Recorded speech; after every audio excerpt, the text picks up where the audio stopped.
ADR की report के बाद अवामी रिपोर्ट भी आपके सामने रखते हैं। जम्मू कश्मीर की बात करेंगे क्योंकि जम्मू कश्मीर की बात करना बहुत ज्यादा जरूरी है और यह माना जाता है कि तालीम अगर आपके पास है, इल्म का नूर अगर आपके पास है तो आपके पास हर एक चीज है। और यही वजह है कि आओ स्कूल चले हम का नारा बहुत पहले दिया गया और स्कूल इंफ्रास्ट्रक्चर को बेहतर, मजबूत, फाल, मुतहरिक बनाने के लिए मरकजी हुकूमत ने हजारों करोड़ रुपया हमेशा अपने स्टेट सेंट्रल फंड में और फिर स्टेट गवर्नमेंटों ने भी अपनी अपनी बात रखी है। लेकिन ये जो तस्वीर आपके सामने है ये सवाल पैदा कर देती है आज लेफ्टिनेंट गवर्नर एडमिनिस्ट्रेशन पर, यह सवाल पैदा कर देती है वजीर आजम नरेंद्र मोदी साहब के उस ख्वाब पर कि खानदगी हमारी जो है वो और बेहतर होनी चाहिए, हमारे नौखंदा लोग नहीं रहने चाहिए और इंफ्रास्ट्रक्चर बढ़ना चाहिए। जहां हम हजारों करोड़ रुपए की इन्वेस्टमेंट की बात जम्मू कश्मीर के अंदर कर रहे हैं, वहीं पर यह बिल्डिंग, ये टीन का शेड जो है और ये नौनिहाल जो है हमारा मुस्तकबिल है, यानी जम्मू कश्मीर का मुस्तकबिल है।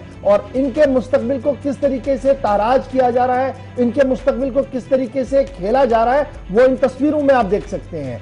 स्कूल श्रीनगर का है।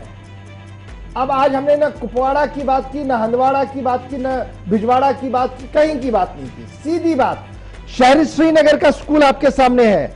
और शहरी श्रीनगर का कौन सा इलाका जी जिसे हम शहरी खास कहते हैं, जिसकी रिवाइवल के लिए कई हजार करोड़ रुपया सर्व करने की बातें हो रही है, स्मार्ट सिटी को बनाने की बातें हो रही है। लेकिन स्मार्ट सिटी किस काम की जब हम इल्म का नूर अपने नौनिहालों को ना दे सके।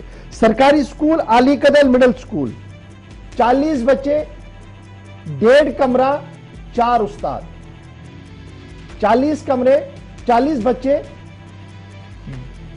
1.5 कमरा और 4 उस्ताद मौजूद है।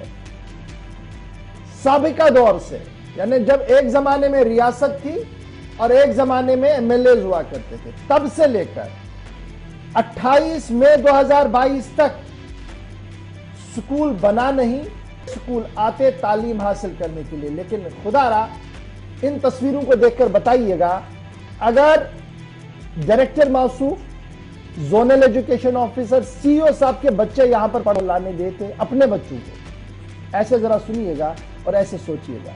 और जब तक यह सोच हमारे निजाम के अंदर नहीं होगी शायद ही कोई बेहतरी होगी। सीधे श्रीनगर, पहले जरा साउंड बाइट चलाइएगा, उसके बाद श्रीनगर चलते सईद रूफ फारूकी भी हमारे साथ कुछ बाइट है वहां पर, वो चलाइएगा।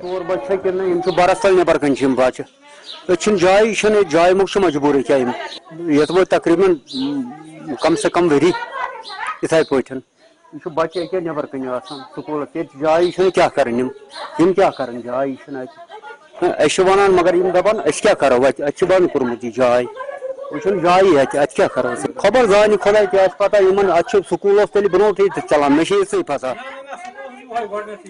पर मगर अत खुल जाय अत खबर क्या वजह सह नहीं पता मे बच्चे नबर कन च पाने नबर कन आन मे पूर पाया कह बहुत मजूरी दह करान तो बहुत आवर मे पूर पाया कह बच्चे पाने नबर कन स्कूल बर स्कूल हुआ करता था, बिल्डिंग भी अच्छी थी, न जाने क्यों वहां से निकलकर अब टीन के शेड में ये चल रहा है। सईद रूफ फारूकी फटाफट से बताइएगा स्कूल की मौजूदा पोजीशन क्या है। ये जो बात आ रही है कि पुराना स्कूल भी था वहां से बाहर आ गए, क्या कुछ पूरी डिटेल है?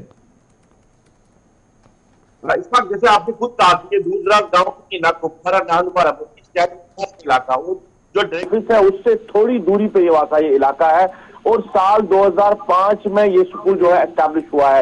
यानी 17 सालों से इस स्कूल की जो हालत है वैसी बनी है। जैसे ये लोग कह रहे थे कुछ साल पहले इसको एक दूसरी बिल्डिंग में रखा गया था, वहां से इसको फिर शिफ्ट किया गया, रीजन उसको बताई नहीं गई है, फिर कहा गया कि आप यहाँ पे इसको रखिए। आपने कमरे की बात की, मैं कहूंगा ये कमरा नहीं है बल्कि एक बरामदा है, यानी गली एक दी गई है स्कूल को रेंट पे। इस माल के मकान एक गली जो है उसी में 40 बच्चे, 4 उस्ताद जो है वो बच्चे तालीम हासिल कर रहे हैं और उस्ताद उन बच्चों को तालीम दे रहे हैं।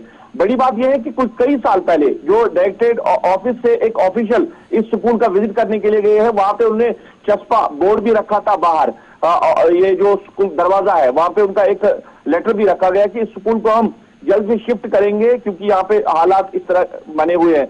उसमें भी कई साल हो गए, अगर अभी तक ये शिफ्ट नहीं हो रहा है। और दूसरा जो माल के मकान है, अब वो उनको कह रहा है कि ये जो मेरा बरामदा आपने लिया है पढ़ाने के लिए, मुझे ये खाली करके दीजिए, क्योंकि जो मेरे साथ कमिटमेंट की गई थी जब ये यहाँ पे स्कूल लाया गया था तब कहा गया था कि आपको 1 साल का 1000 रुपया दिया जाएगा। 12 सालों से उसको रेंट भी नहीं मिल रहा है। मतलब उसका भी जो अजाब है, उसका जो गजब है, वो भी बच्चों को डाना पड़ रहा है। वो भी उस्ताद के लिए कि बार बार कहा जा रहा है यहां से निकलिए, यहां से निकलिए, यहाँ पे मैं कंटिन्यू नहीं कर पाऊंगा। दूसरा ये कि स्कूल के लिए जगह ढूंढने के लिए महकमे तालीम के जिम्मेदारों ने कोई कोशिश नहीं की, क्योंकि जो लोगों से हमारी वहां पे बात हुई है उन्होंने कहा कि कोई भी ऑफिशियली यहाँ पे इस इलाके में नहीं आया कि उन्होंने कहा कि आप हमें जमीन प्रोवाइड करो या फिर कोई जगह दे दो जहां पे हम अच्छे से बच्चों को तालीम दे सकते। ऐसा कुछ नहीं हुआ। और पिछले 17 सालों से यही सिचुएशन बनी हुई है कि 17 सालों से ये बच्चे जो है इसी तरह अपनी तालीम हासिल कर रहे।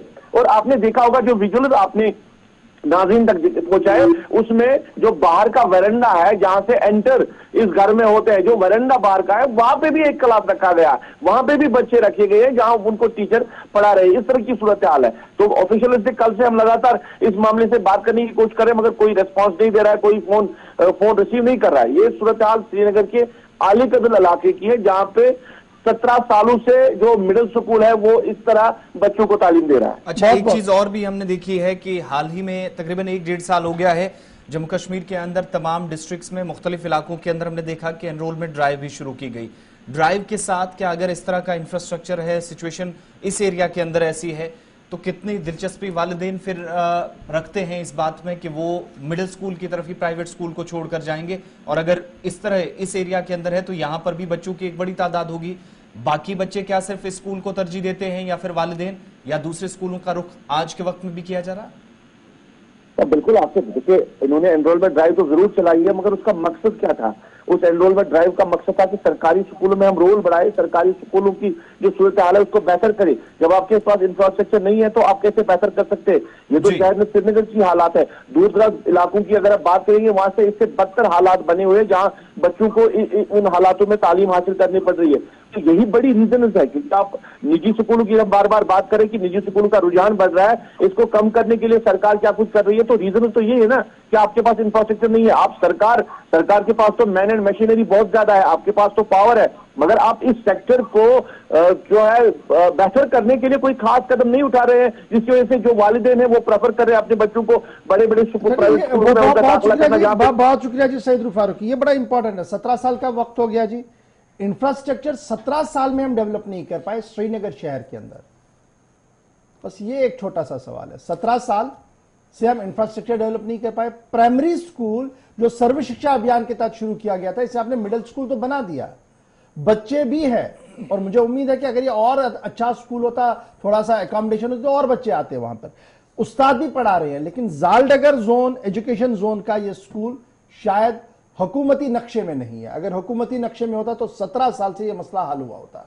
इस उम्मीद के साथ कि आज लेफ्टिनेंट गवर्नर साहब इसकी ओर तवज्जो दें और डायरेक्टर स्कूल एजुकेशन जवाब दें कि 17 साल से इंफ्रास्ट्रक्चर क्यों नहीं बना, और 17 साल से क्या एक भी अफसर वहां नहीं गया, उसने ये नहीं देखा कि हमारे बच्चे किस तरीके से पढ़ रहे हैं। इस उम्मीद के साथ कि आज इसका हल हो।